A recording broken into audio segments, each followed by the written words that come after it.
మన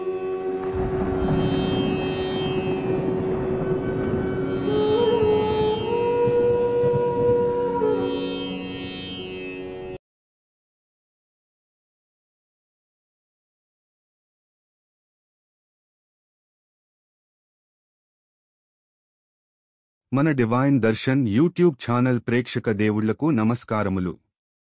మా యొక్క ముఖ్య మనవి ఏమనగా, చాలా మంది ఛానల్ వీక్షకులు ఛానల్ సబ్స్క్రైబ్ చేసుకోకుండానే వీడియోలు చూస్తున్నారు.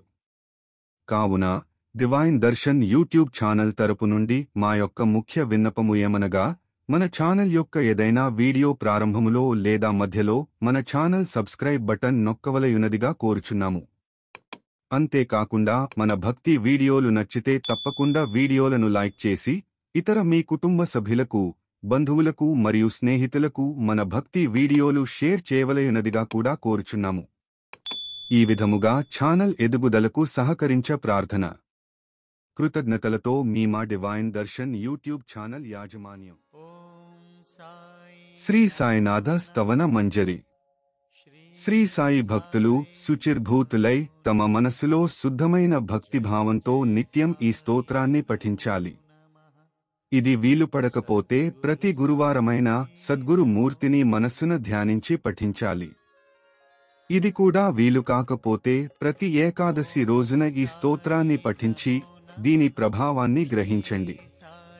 భక్తులారా, ఈ స్తోత్రాన్ని పఠించే వారి ఐహిక కోరికలను గురుదేవులు వెంటనే తీర్చి వారికి ఉత్తమ గతిని ప్రసాదిస్తారు. ఈ స్తోత్ర పారాయణముతో మందబుద్ధులు బుద్ధిమంతులు అవుతారు, అల్పాయుషులు శతాయుష్కులవుతారు. ఈ స్తోత్రాన్ని పఠిస్తే ధనహీనుల ఇంట కుబేరుడు నివసిస్తాడు. ఇది ముమ్మాటికి సత్యం. ఈ స్తోత్రాన్ని పఠిస్తే సంతానహీనులకు సంతానం కలుగుతుంది మరియు సకల రోగాలు నలుదిశలా పారిపోతాయి. నిత్యం గౌరవ మర్యాదలు పెరుగుతాయి. అవినాశి అయిన పరబ్రహ్మను తెలుసుకుంటారు. కనుక బుద్ధిమంతులారా, మీ మనసులో ఈ స్తోత్రమందు విశ్వాసముంచండి. తర్క వితర్కాలనే చెడు ఆలోచనలకు అస్సలు చోటివ్వకండి. షిరిడీ క్షేత్రయాత్రను చేయండి. మనసుని బాబా పాదాలయందు లగ్నం చేయండి. భక్తకామ కల్పద్రువమైన సాయి అనాథులకు ఆశ్రయం. వారి ప్రేరణ వలననే నేనీ స్తోత్రాన్ని రచించాను. లేకపోతే పామరుణ్ణి అయిన నాకు ఇటువంటి రచన ఎలా సాధ్యం? శక సంవత్సరం 1840 భాద్రపద శుక్లపక్షంలో 9 సెప్టెంబర్ 1918 వినాయక చవితి సోమవారం రోజు సూర్యోదయమయ్యాక మహేశ్వర వద్ద పవిత్ర నర్మదా నది తీరాన శ్రీ అహల్యాదేవి సమాధి వద్ద శ్రీ సాయినాథ స్తవన మంజరి సమాప్తి అయింది. మహేశ్వర క్షేత్రమందు సంపూర్ణమైన ఈ స్తోత్రంలో ప్రతి పదాన్ని శ్రీ సాయినాథులు నా మనసున ప్రవేశించి పలికించారు. శిష్యుడు దామోదరుడు వ్రాసిపెట్టాడు. దాసగుణుణ్ణి అయిన నేను సాధు సత్పురుషులకింకారుణ్ణి. స్వస్తి. శ్రీ సాయినాథ స్తవన మంజరి భవసాగర తారకం కావాలి. పాండురంగ. దీనినే దాసగను అత్యదరంగా విన్నవించుకుంటున్నాడు. హరిహరార్పణమస్తు. శుభం భవతు. శ్రీ గణేశాయ నమః. ఓ సర్వాధార, మయూరేశ్వర, సర్వసాక్షి గౌరీకుమార, ఓ అచింత్య, లంబోదర, శ్రీ గణపతి పాహిమం. నీవు సకల గణాలకు ఆది ఈశ్వరుడవు. అందుకే నిన్ను గణేశుడు అంటారు.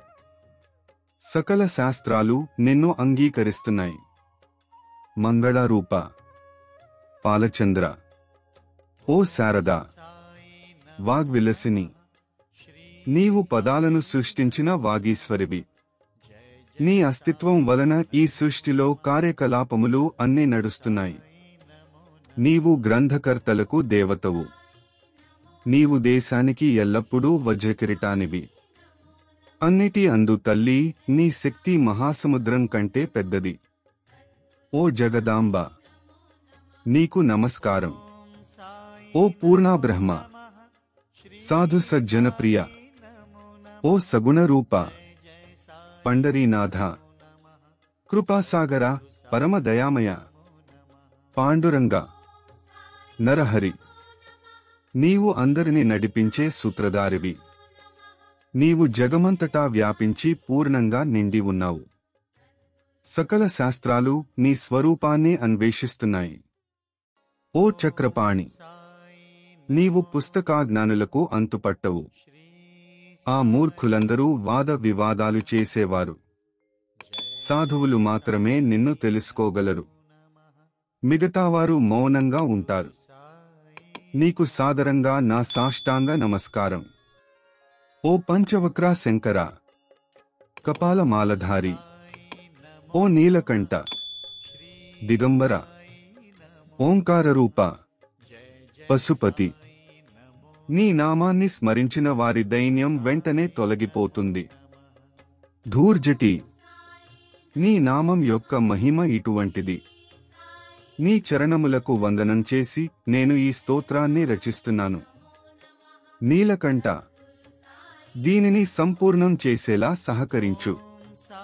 ఇప్పుడు అత్రిసుతునకు, ఆదినారాయణునికి, తుకారం మరియు ఇతర సాధు సత్పురుషులకు, భక్తజనులందరికీ నమస్కారం. జయ జయ సాయినాథ, పతిత పావన, పరమదయానిధి.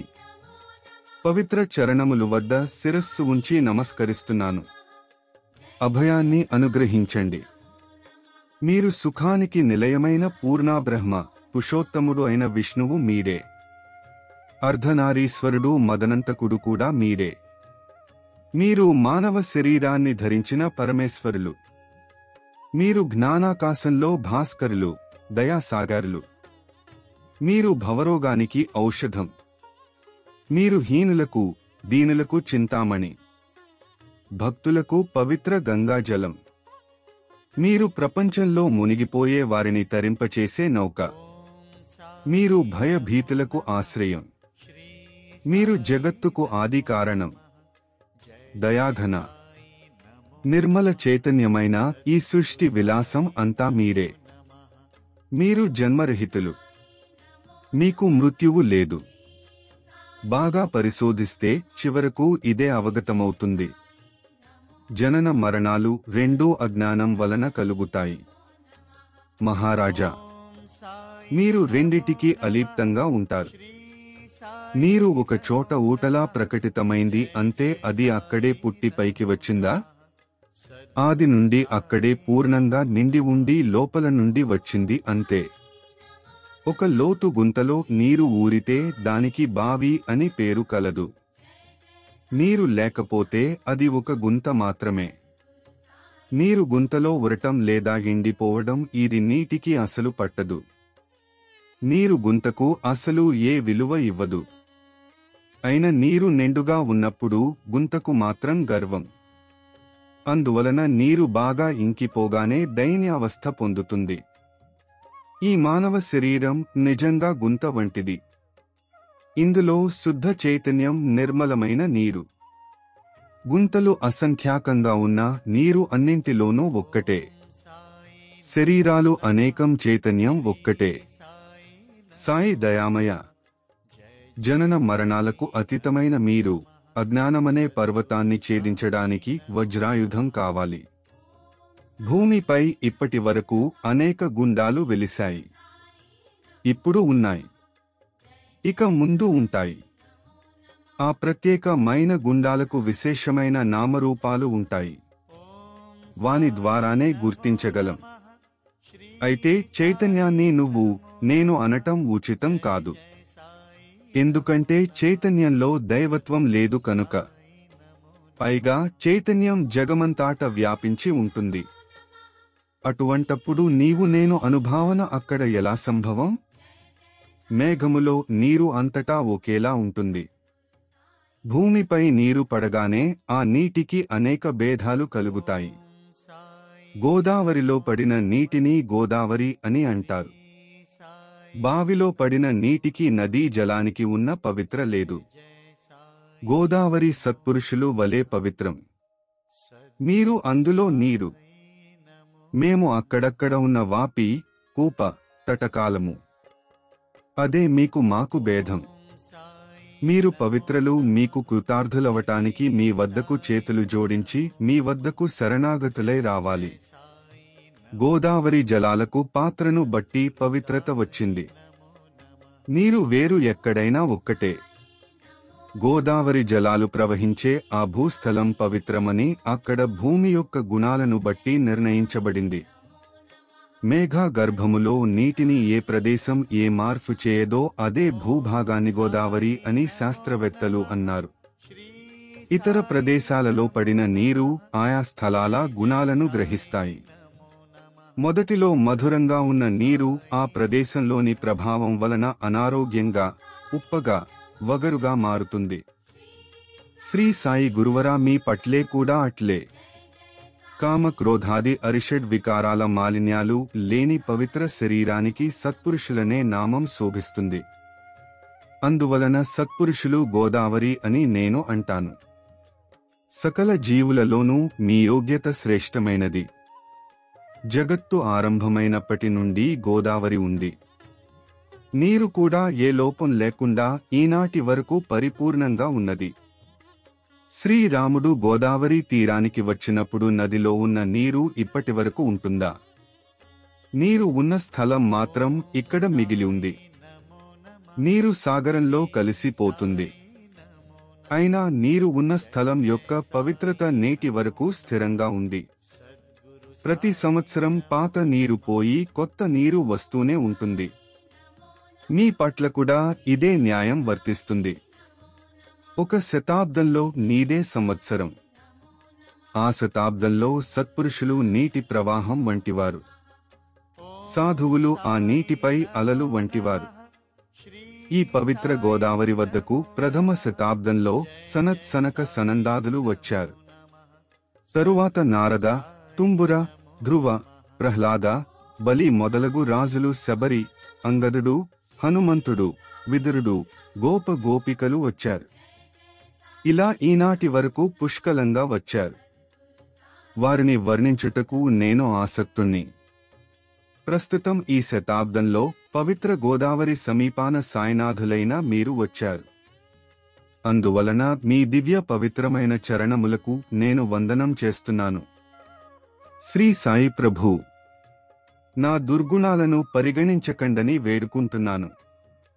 శ్రీ సాయినాథ, నేను హీనుణ్ణి, ధీనుణ్ణి, అజ్ఞానుణ్ణి, పాత కాశిభమణిని, ఇలా సకల చెడు లక్షణాలు కలవాణ్ణి అయిన దేవా, నన్ను ఉపేక్షించకండి.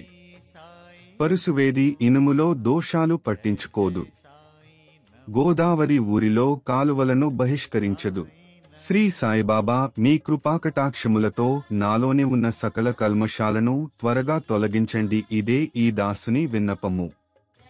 పరుసువేది సాంగత్యంతో ఇనుము బంగారం కాకపోతే ఆ లోపం పరుసువేదిది. మీరు పరుసవేది, నేను ఇనుము, నాలో పరివర్తన రాకపోతే ఆ లోపం మీపైన ఆపాదింపబడకూడదు. మీకు అప్రతిష్ట రాకూడదు. కనుక నన్ను పాపిగా ఉంచకండి. పిల్లలు ఎప్పుడు తప్పులు చేస్తూ ఉంటారు, కానీ తల్లి కోపగించుకోదు. దీనిని దృష్టిలో ఉంచుకుని శ్రీ సాయిబాబా నన్ను అనుగ్రహించండి. ఓ సద్గురు సాయినాథ, మీరే మా కల్పతరువు, భవసాగరాన్ని దాటించే నౌక నిశ్చయంగా మీరే. మీరు కామధేనువు, చింతామణి, మీరు జ్ఞానాకాశంలోని భాస్కరులు. సద్గుణాలగని స్వర్గానికి సోపానము. ఓ పరమపావన పుణ్యమూర్తి, శాంతిస్వరూప, ఆనందఘన, ఓ చిత్స్వరూప, పరిపూర్ణ, ఓ భేదారహిత, జ్ఞానసింధు, ఓ విఘ్నమూర్తి, పురుషోత్తమ, క్షమాశాంతుల నిలయమా, ఓ భక్తజనుల విశ్రమధామమా, నన్ను అనుగ్రహించండి. మీరు సద్గురు మచ్చింద్రులు. మీరే మహాత్ములైన జలంధర్, మీరే నివృత్తినాథ్, జ్ఞానేశ్వర్లు, కబీర్, షేక్ మహమ్మద్, ఏకనాథులు మీరే. మీరే బోధలా, సావతమలి, సమర్థ రామదాసు మీరే. సాయినాథ, మీరే తుకారాం, మీరే సఖారాం, మీరే మాణిక్య ప్రభు. మీ అవతారాల లక్ష్యం అనూహ్యం. మీరు మీ జాతిని గూర్చి ఎవరికీ తెలియపరచలేదు. మీరు బ్రాహ్మణులు అని కొందరు, యవనులు అని కొందరు అంటారు. మీరు శ్రీకృష్ణుని వలె లీలలు ప్రదర్శించారు. శ్రీకృష్ణుని ప్రజలు పలురకాలుగా అన్నారు. కొందరు యదుకుల భూషణుడని అన్నారు. మరికొందరు పశువుల కాపరి అని అన్నారు. సుకుమార బాలుడు అని యశోద అన్నది. మహాకాలుడని కంసుడన్నాడు. ఆ విధంగా శ్రీ సాయి గురుదేవా, ప్రజలు మిమ్మల్ని వారి వారి మనసులకు తోచినట్లు భావిస్తున్నారు. మీ నివాస స్థానం మసీదు. మీ చెవులు కుట్టి ఉండేవి. మీరు పాటించిన మహమ్మదీయ నైవేద్య పద్ధతులు చూచి ప్రజలు మిమ్మల్ని ముసల్మాను అని తలచారు. కాని దయాఘన, మీ అగ్ని ఆరాధనగని మీరు హిందువని మా మనస్సుల నందు నిశ్చయమైంది. ఈ వ్యావహారిక భేదాలలో తార్కికులు తర్జనభర్జనలు చేస్తారు. కాని జిజ్ఞానులు భక్తులు వీటిని పట్టించుకోరు. మీది పరబ్రహ్మస్థితి, జాతి మతాలు మీకు వర్తించవు. మీరు అందరికీ గురుమూర్తి, మీరు ఆది కారణులు. హిందూ ముసల్మానులలో వైరవభావం ఉన్నది. వారిలో ఐక్యతను కలిగించటానికి, భక్తులకు మీ లీలలను చూపించటానికి మీరు మసీదులో అగ్ని ఆరాధన చేపట్టారు. మీరు జాతి మతాలకు అతీతమైన సాక్షాత్ సద్వస్తువ, పరబ్రహ్మ. అందువలన మీరు తర్కానికి అంతు చిక్కరు. తర్కవితర్కల గుర్రపు స్వారీ మీ వద్ద నిలువజాలదు. అటువంటప్పుడు నా మాటలు నిలువగలవా? అయినా మిమ్మల్ని చూసి నేను మౌనంగా ఉండలేను. కారణం, వ్యవహారంలో స్తుతించడానికి సాహిత్యంలో మాటలే సాధనాలు. అందువలన ఎల్లప్పుడూ మీ అనుగ్రహంతో సాధ్యమైనంత వరకు వర్ణిస్తూ ఉంటాను. సత్పురుషుల ఘనత గొప్పది, దేవతల కంటే కూడా అధికం. ఎందుకంటే సత్పురుషుల వద్ద నా, నీ అనే భేదభావాలు ఉండవు.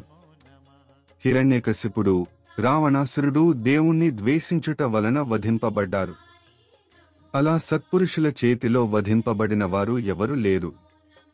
గోపీచంద్ జనులందరినీ పెంటకుప్పలో పాతిపెట్టినప్పుడు ఆ మహాత్మునకు దుఃఖం కలుగలేదు, సరికదా? పై పెచ్చు ఆ రాజుని ఉద్ధరించి చిరంజీవిగా మార్చాడు. ఇటువంటి సత్పురుషుల మహిమను ఎంతని వర్ణించగలను? సత్పురుషుల సూర్యనారాయణుని వంటివారు. వారి కృప జ్ఞాన ప్రకాశం. వారు చల్లటి సుఖాన్ని ఇచ్చే చంద్రుని వంటివారు. వారి కరుణా వెన్నెల వెలుగు. సత్పురుషులు కస్తూరి వంటివారు.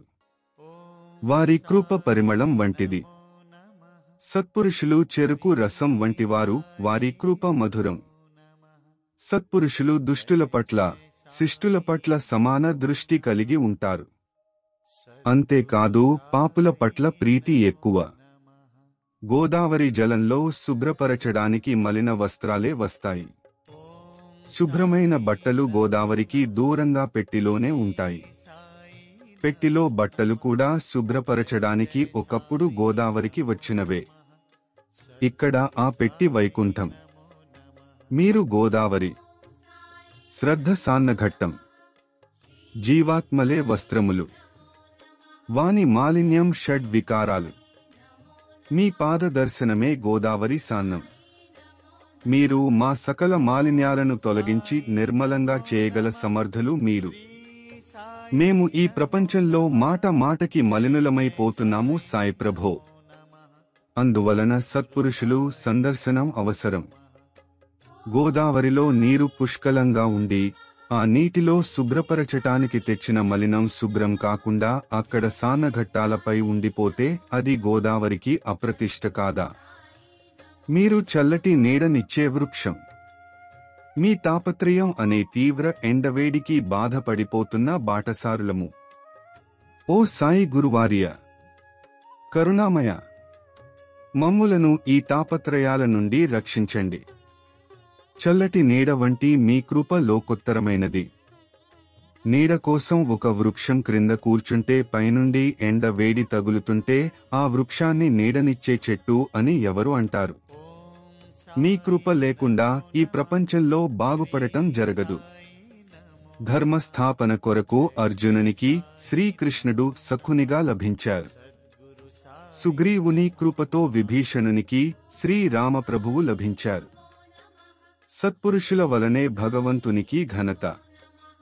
వేదశాస్త్రలు వర్ణించలేని నిరాకార నిర్గుణ పరబ్రహ్మను సుగుణాకార రూపంలో భూమిపైకి అవతరింపచేసింది సత్పురుషులే.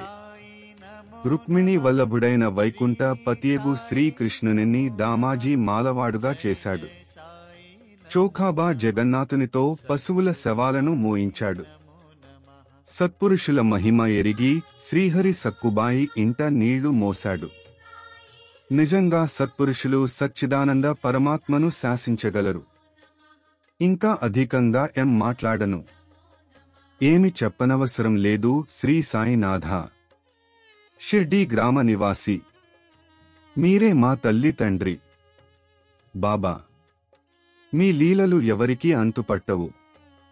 అటువంటప్పుడు పామరునినైనా నాకు మీ లీలలు వర్ణించడం సాధ్యమా? జడలు వంటి జీవులను ఉద్ధరించడానికి మీరు షిర్డీ వచ్చారు. ప్రమీదలలో నీరు పోసి దీపాలు వెలిగించారు. మూరెడు వెడల్పుగల చెక్క పలకను మంచంలా పైన చెక్కకు వేలాడగట్టి దానిపై శయనించి భక్తులకు మీ యోగ శక్తి సామర్థ్యాన్ని తెలియజేశారు. మీరు అనేకులకు సంతానాన్ని అనుగ్రహించారు. విభూధిని ప్రసాదించి అనేకుల రోగాలను పోగొట్టారు. ఐహిక కష్టాలు తొలగించుట మీకు ఆశక్యం కాదు. గజరాజుకు చీమ బరువా? సాయి గురుదేవా, ఈ దీనుణ్ణి కరుణించండి.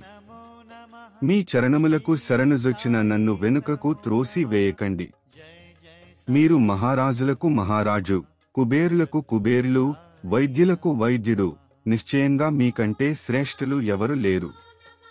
ఇతర దేవతల పూజలకు విశేషమైన పూజా సామగ్రి, ప్రత్యేక పూజా విధానం అవసరం. కాని మీ పూజకు విశిష్టమైన పూజా సామగ్రి, ప్రత్యేక పూజా విధానం అనవసరం. కాని మీ పూజకు జగత్తులో విశిష్టమైన వస్తువు ఏదీ లేదు. సూర్యుని ఇంటిలో దీపావళి పండుగ వచ్చినట్లు అయితే ఏ ద్రవ్యాలతో పండగను జరుపుకుంటారు? సాగరం యొక్క దప్పికను తీర్చడానికి భూమిపై ఉన్న నీరు సరిపోతుందా? అగ్ని రగలచ్చటానికి నిప్పు ఎక్కడ నుండి తీసుకురావాలి? గురుదేవా, శ్రీ సాయి సమర్థ, పూజ చేసే వస్తువులన్నీ ఆది నుండి మీ ఆత్మ యొక్క అంశములే. ఈ మాటలన్నీ తత్వదృష్టితో ఊరికే చెప్పటమే గాని పరమాత్మ తత్వం ఇంకా అంతుపట్టలేదు. అందువల్ల అనుభవ జ్ఞానం లేకుండా చెప్పే మాటలు నిరార్థకం. మీ పూజను వ్యావహారికంగా చేయటానికైనా నాకు సామర్థ్యం లేదు. అందువలన గురుదేవా, అనేక కల్పనలతో మీ పూజ చేస్తాను.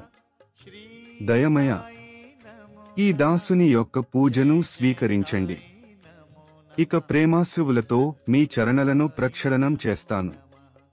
సద్భక్తి అనే చందనాన్ని రాస్తున్నాను. శబ్దాలంకారాలనే కాఫీనీని సమర్పిస్తున్నాను. ప్రేమాభావాలనే సుమమాలగా మీ కంఠానికి అలంకరిస్తున్నాను. నా దుర్గుణాలను ధూపంగా దహింపచేస్తాను. అవి చెడు ద్రవ్యాలే అయిన వాటి నుండి చెడు వాసనలు రావడం లేదు. ధూప ద్రవ్యాలను సద్గురువు వద్ద కాకుండా ఇతరత్రా ఎక్కడ వేసిన వాటి నుండి చెడు వాసనలే వస్తాయి. ధూప ద్రవ్యాలను అగ్ని తాకగానే తక్షణం వాని నుండి సహజ వాసనలు వెలువడతాయి. కాని మీ వద్ద వ్యతిరేకంగా జరుగుతుంది. మాలిన్యాలు అగ్నిలో కాలిపోయి సద్గుణాల పరిమళం ప్రపంచానికి తెలిసేలా మిగిలి ఉంటుంది. గంగా జలంలో మురికిపోగానే నీరు నిర్మలమవటం సహజం కదా. మనసులో మాలిన్యం పోయి మనసు నిర్మలమవుతుంది. శ్రీ సాయి గురుదేవా, నేను మాయా మోహములు అనే దీపాలను వెలిగిస్తున్నాను. దాని వలన వైరాగ్య ప్రభలను లాభం పొందేలా అనుగ్రహించండి. మీరు ఆసీనులవటానికి శుద్ధమైన శ్రద్ధ అనే సింహాసనాన్ని అర్పిస్తున్నాను. దానిపై విరాజమానులై భక్తి నైవేద్యాన్ని స్వీకరించండి. ఈ భక్తి నైవేద్యాన్ని మీరు సేవించి భక్తిరసాన్ని నాకు ఇవ్వండి. ఎందుకంటే నేను మీ బిడ్డను కనుక మీ బోధామృతరసాన్ని సేవించే అధికారం నాకు ఉన్నది. నా మనసు మీకు దక్షిణగా సమర్పించుకుంటున్నాను. దానివల్ల నాకు ఎటువంటి కర్తృత్వభావం ఉండదు. ఇక ప్రార్థన పూర్వకముగా సాష్టాంగదండ ప్రణామాలు చేస్తున్నాను, స్వకరించండి. ప్రార్థనాష్టకం. శాంతిచిత్త మహాప్రజ్ఞ శ్రీ సాయినాథ దయఘన దయసింధు సత్స్వరూప మయాతమ వినాశక జాతి మత గోత్రాతీత సిద్ధ అచింత్య కరుణాలయ పాహిమాం సాయినాథ సిరిడి గ్రామనివాసి శ్రీ జ్ఞానభాస్కర జ్ఞానదాత సర్వమంగళకారక భక్తచిత్తమరళ ఓ శరణాగతి రక్షక. మీరు సృష్టికర్త బ్రహ్మ, మీరు పాలనకర్త విష్ణుమూర్తి, త్రిలోకాలను లయం చేసే మహేశ్వరులు మీరే. ఈ పృథ్వీతలం అందు మీరు లేని చోటు ఉందా? శ్రీ సాయినాథ, మీరు సర్వజ్ఞులు, సర్వహృదయాలలోనూ ఉన్నారు. మా సర్వాపరాధాలను మన్నించండి. భక్తిహీనుడను సంశయ హృదయుడను అగు నా సంశయాలను తొలగించుము. మీరు ఆవు, నేను లేగదూడను. మీరు చంద్రుడు, నేను చంద్రచూడ కాంతమణిని. గంగా నదీ రూపమైన మీ పాదాలకు ఈ దాసుడు సాదరంగా నమస్కరిస్తున్నాడు. నా శిరస్సుపై మీ కృపాహస్తాన్ని ఉంచండి. మీ దాసుడైన ఈ గణుని చింతలను దుఃఖములను నివారించండి. ఈ ప్రార్థనాష్టకంతో మీకు సాష్టాంగ నమస్కారం చేస్తున్నాను. మా పాపతాప దైన్యాలను త్వరగా నివారించండి. శ్రీ సాయినాథ, మీరు ఆవు, నేను లేగదూడను. మీరు మా తల్లి, నేను మీ బిడ్డను. నా విషయంలో మీ మనసును కాటినేతను వహించకండి. మీరు మలయగిరి చందను, నేను ముళ్ల పొదను. మీరు పవిత్ర గోదావరి నీరు, నేను మహాపాతకుణ్ణి. మీ దర్శనమయ్యాక కూడా నాలో మనోమాలిన్యాలను తొలగించక ఇంకా ఉంటే మిమ్మల్ని చందనం అని ఎవరంటారు? కస్తూరి సాంగత్యంతో మట్టికి విలువ వస్తుంది. పూల సహవాసంతో ఉన్న దారం శిరస్సుపై ఉంటుంది. అదే విధంగానే మహాత్ములు చేపట్టిన వస్తువులు విశిష్టతను సంతరించుకుంటాయి. పరమేశ్వరుడు తన కోసం విభూతిని, మృగచర్మాన్ని నందిని స్వీకరించాడు. ఆ కారణంగానే వాటికి అంతటా గౌరవం లభిస్తుంది. శ్రీకృష్ణుడు గోపాలులను రంజింపచేయటానికి బృందావనంలో యమునా తీరాన ఉట్టీలు కొట్టే ఆటలడారు. దానిని కూడా బుధులు గౌరవించారు. నేను దూరచారిణి అయినా మీ శరణుజొచ్చాను. అందువలన గురుదేవా, నా గురించి కాస్త ఆలోచించండి. ఐహిక లేక పారమార్థిక వస్తువులు ఏవేవి నా మనసుకు సుఖమనిపిస్తాయో వానిని ప్రసాదించండి సాయి గురుదేవా. నా మనసు నిగ్రహించుకునేలా నన్ను అనుగ్రహించండి. సముద్రపు నీరు తీయగా మారితే ఉప్పు నీటికి భీతి చెందవలసిన అవసరం లేదు కదా. సాగరాన్ని మధురంగా మార్చగల సామర్థ్యం మీకు ఉన్నది. అందువలన ఈ దాసగను కోరికను మన్నించండి. నాలో ఉన్న లోపాలన్నీ మీవే. మీరు సిద్ధులకు రాజు, మీకు ఉపేక్ష శోభించదు. ఇంకా అధికంగా మాట్లాడను. మీరే మాకు అధికారం. తల్లి ఒడిలో ఉన్న బిడ్డకు నిర్భయం సహజం కదా. ఈ స్తోత్రాన్ని ఎవరైతే భక్తిగా పఠిస్తారో వారి కోరికలు మీరే తీర్చాలి మహాప్రభు. ఈ స్తోత్రానికి మీ ఆశీర్వచనం ఎల్లప్పుడూ ఉండాలి. ఒక సంవత్సరంలో పాఠకుల త్రీతాపాలు తొలగిపోవాలి. శుచిర్భూతులై తమ మనసులో శుద్ధమైన భక్తిభావంతో నిత్యం ఈ స్తోత్రాన్ని పఠించాలి. ఇది వీలుపడకపోతే ప్రతి గురువారమైన సద్గురు మూర్తిని మనస్సున ధ్యానించి పఠించాలి.